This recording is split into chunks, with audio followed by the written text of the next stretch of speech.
दोस्तों, कैंसर वो बीमारी है जिसका नाम सुन के ही डर लगना शुरू हो जाता है। ऐसा इसलिए है क्योंकि इस बीमारी के हो जाने से जान जाने का खतरा बढ़ जाता है। लेकिन ऐसा भी नहीं है कि कैंसर हो जाने से मौत हो ही जाती है। इस बीमारी से मरने वाले लोगों की संख्या भारत में हर साल लाखों में है। कैंसर की बीमारी भी कई तरह की हो सकती है और सबसे खतरनाक तरह का कैंसर है फेफड़ों का कैंसर। इस तरह के कैंसर को हम लंग कैंसर के नाम से भी जानते हैं।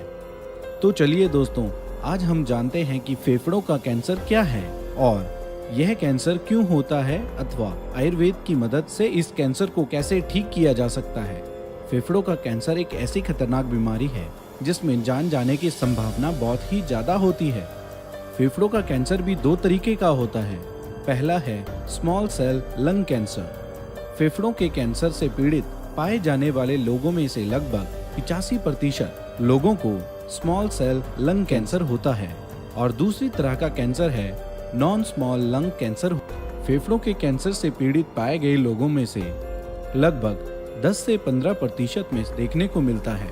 पिछले कुछ सालों में फेफड़ों का कैंसर तेजी से बढ़ता जा रहा है और इसने शरीर की एक आम बीमारी का रूप ले लिया है।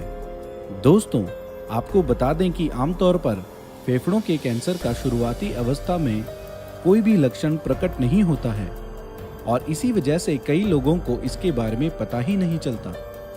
लेकिन धीरे धीरे लोगों में इसके लक्षण प्रकट होने लग जाते हैं। कुछ लक्षण ऐसे हैं जिन्हें आप अनदेखा कर ही नहीं सकते। वह लक्षण है खांसी के दौरान खून आना, सांस लेने में मुश्किल, वजन का कम होना। यदि आप भी कुछ ऐसे लक्षण महसूस करें तो इन्हें अनदेखा ना करें, क्योंकि यह आपको महंगा पड़ सकता है। चलिए अब आगे बढ़ते हैं और जानते हैं कि फेफड़ों का कैंसर किसे होता है। जैसे जैसे उम्र बढ़ती जाती है वैसे वैसे फेफड़ों के कैंसर होने की संभावना भी बढ़ती जाती है। जो लोग धूम्रपान करते हैं उन्हें इस कैंसर के होने का बहुत ज्यादा खतरा होता है। धूम्रपान ना करने वाले व्यक्तियों को भी फेफड़ों का कैंसर हो सकता है, परंतु धूम्रपान इस रोग का मुख्य कारण है।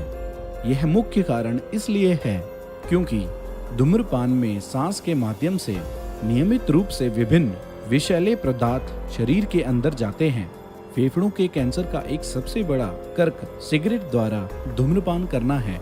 सिगरेट में जो तंबाकू मौजूद होता है उसके धुएं में 60 से अधिक विभिन्न विषैले पदार्थ होते हैं। इन विषैले पदार्थों से कैंसर जैसे गंभीर बीमारी उत्पन्न हो सकती है।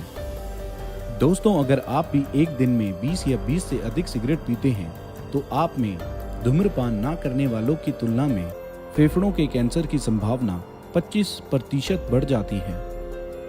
जो लोग भांग का इस्तेमाल करते हैं उन्हें भी सतर्क रहने की जरूरत होती है, क्योंकि भांग पीने को भी फेफड़ों के कैंसर के बढ़ते जोखिम के साथ जोड़ा गया है। तो चलिए दोस्तों, अब बात करते हैं फेफड़ों के कैंसर के आयुर्वेदिक इलाज का। फेफड़ों के कैंसर का उपचार आमतौर पर इस बात पर निर्भर करता है कि जांच में कैंसर का कौन सा प्रकार ज्ञात हुआ है।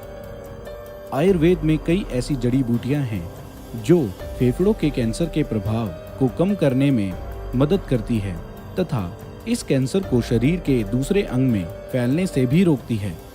अगर आप फेफड़ों के कैंसर के लक्षणों को सही समय पर पहचान ले तो आप इसे ठीक कर सकते हैं। गिलोय, तुलसी, वसा जैसे कुछ हर्ब्स को अगर आप अपनी डेली रूटीन में लेते हैं तो इस समस्या को रोकने और कंट्रोल करने में मदद मिलती है। तो अब देर किस बात की है, अपना फोन उठाइए और हमारे शुद्धि क्लिनिक में फोन करिए और पाएं अपनी इस बीमारी का समाधान। धन्यवाद।